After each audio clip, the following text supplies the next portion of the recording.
Hello guys, welcome to our channel six alliance. Six alliance में आपका बहुत बहुत स्वागत है।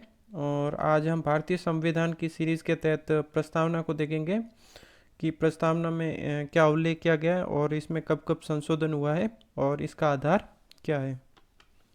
सबसे पहले देखते हैं कि प्रस्तावना। और प्रस्तावना हम देखेंगे कि सबसे पहले किसी योजना को अगर तैयार किया जाता है उसकी एक रूपरेखा या उसका उद्देश्य रखा जाता है कि इस योजना का क्या उद्देश्य है, उसको संक्षिप्त में लिखा जाता है।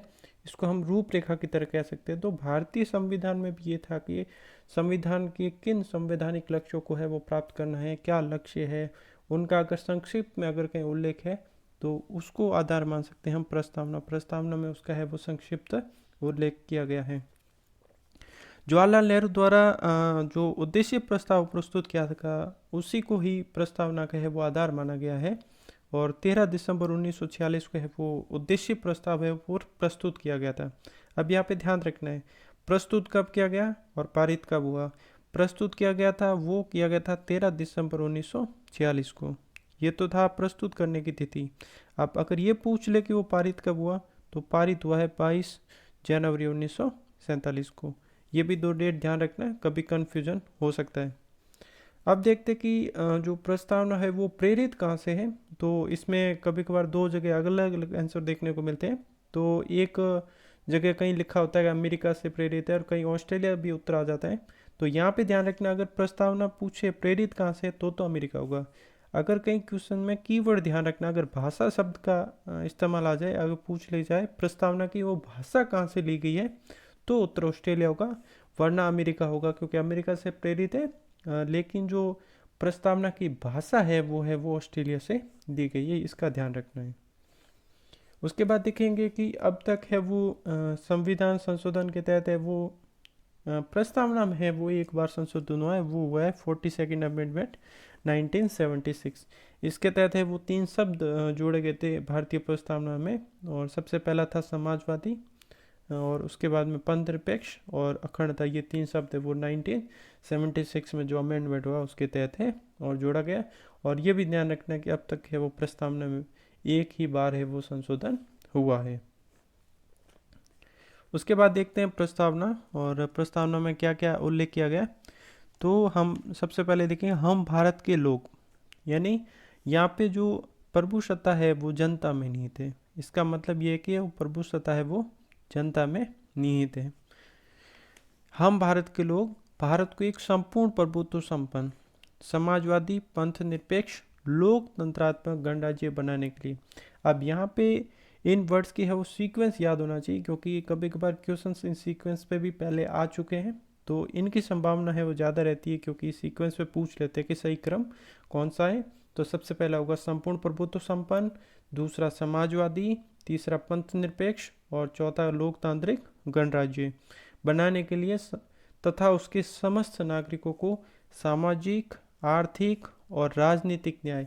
अब न्याय तीन प्रकार के हैं, सामाजिक, आर्थिक और राजनीतिक, तीन प्रकार के और न्याय की बात कही गई है।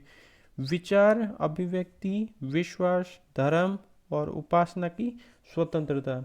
अब यहाँ पे है वो पांच प्रकार की है वो स्वतंत्रता की भी बात की गई है। पहली है विचार की, दूसरा अभिव्यक्ति की, तीसरा विश्वास की, चौथा धर्म की और पांचवी है उपासना की स्वतंत्रता है। हालांकि वो धार्मिक और उसमें आएगा, धार्मिक स्वतंत्रता अधिकार में भी आएगा, लेकिन यहाँ पे भी इसका ब्रीफ में है वो बताया गया है। उसके बाद देखते हैं प्रतिष्ठा और अवसर की समानता। तो दो प्रकार की समानता के भी उल्लेख है। अब ध्यान रखना है तीन प्रकार के न्याय, पांच प्रकार की स्वतंत्रता और दो प्रकार के है वो समानता का भी उल्लेख है। समानता प्राप्त कराने के लिए तथा उन सब में व्यक्ति की गरिमा और राष्ट्र की एकता और अखंडता सुनिश्चित करने वाली बंधुता बढ़ाने के लिए। अब यहाँ पे ध्यान रखना है कि व्यक्ति की गरिमा। अब आर्टिकल 21 भी आएगा, उसमें भी है व्यक्ति को गरिमापूर्ण जीवन जीने का अधिकार है। राष्ट्र की एकता और अखंडता ये आगे आएंगे फंडामेंटल ड्यूटीज़ में, जो कि आर्टिकल 51 के तहत है वो 51A में है जिसका उल्लेख किया गया।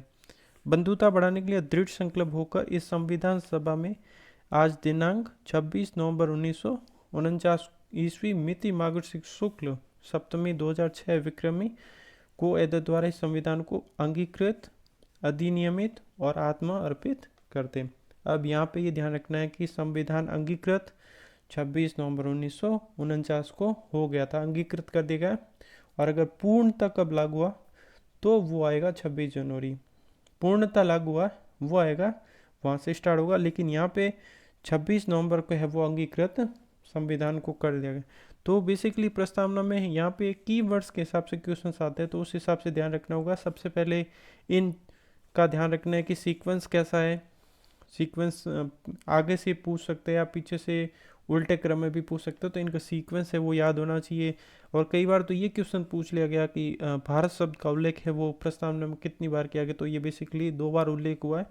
और उसके बाद में ये पूछ सकते हैं कि कितने प्रकार के न्याय की बात कही गई है प्रस्तावना में, तो वो ध्यान रखना है कि 3 प्रकार के न्याय की बात की गई है। उसके बाद में ये भी पूछ सकते हैं कि स्वतंत्रता जो की गया उल्लेख, कितने प्रकार की स्वतंत्रता है वो प्रस्तावना में उल्लेख किया है, तो वो 5 प्रकार के हैं। उसके बाद में समानता को भी अगर वो पूछ ले कि कितने प्रकार की समानता का है वो उल्लेख किया गया प्रस्तावना में, तो वो भी 2 प्रकार की स्वतंत्रताओं का है वो उल्लेख किया गया है। प्रतिष्ठा एवं अवसर की समानता, तो ये 2 प्रकार की समानता है, 5 प्रकार की स्वतंत्रता है और 3 प्रकार के है वो न्याय की बात की गई है। और इसके बाद में ये पूछ ले कि अंगीकृत कब किया गया भारतीय संविधान को, तो 26 नवंबर 1949 को किया गया।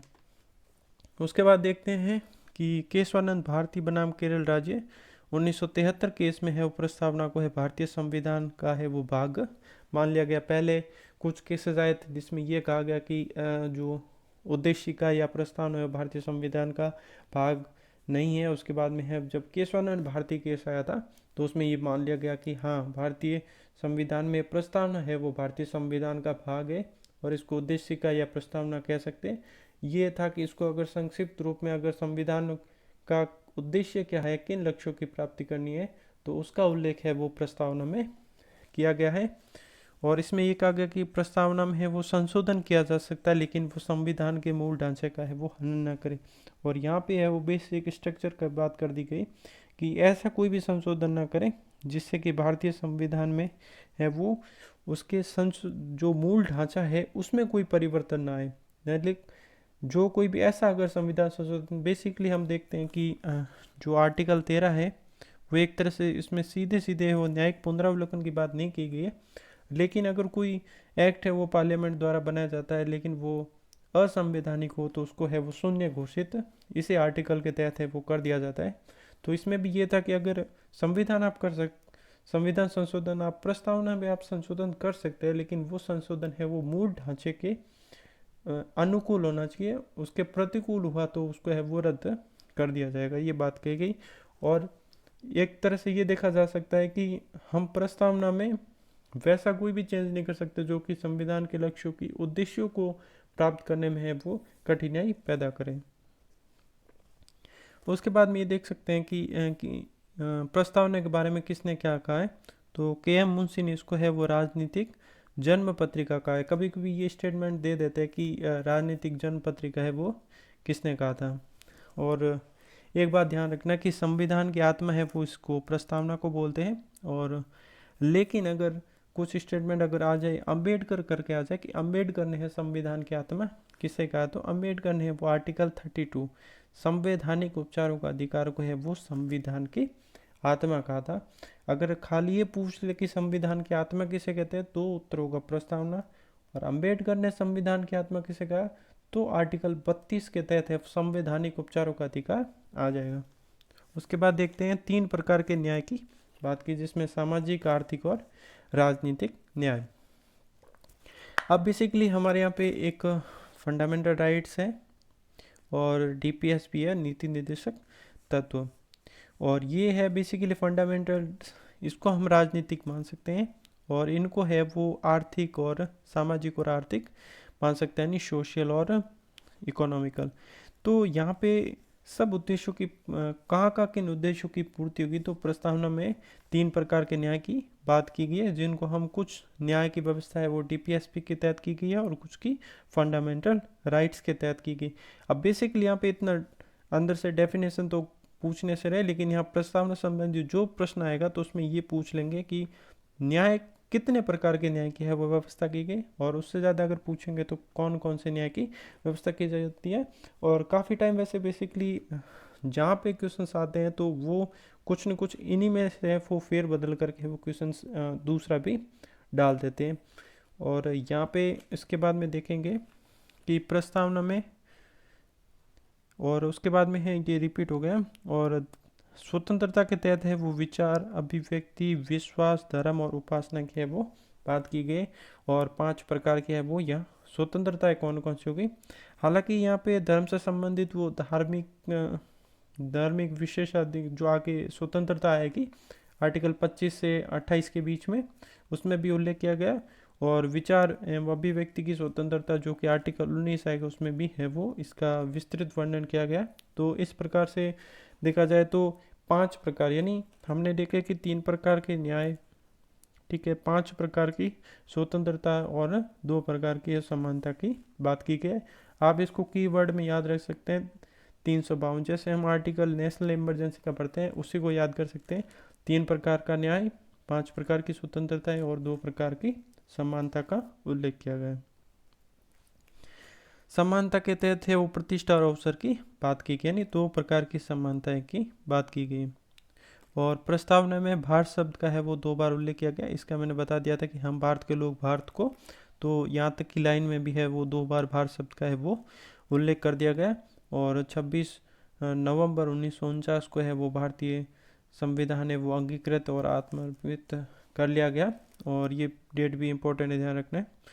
और अब इसमें कुछ जैसे हमने स्टार्टिंग में कीवर्ड देखे थे तो उनका मतलब क्या है। और तो पहला देखते हैं संपूर्ण प्रभुत्व संपन्न, यानी भारत पूर्ण रूप से स्वतंत्र थे, यानी अपनी विदेश नीति का कैसे क्या करना है उसमें वो पूर्णतः स्वतंत्र थे, उस पर किसी की भी कोई अधिकार नहीं है।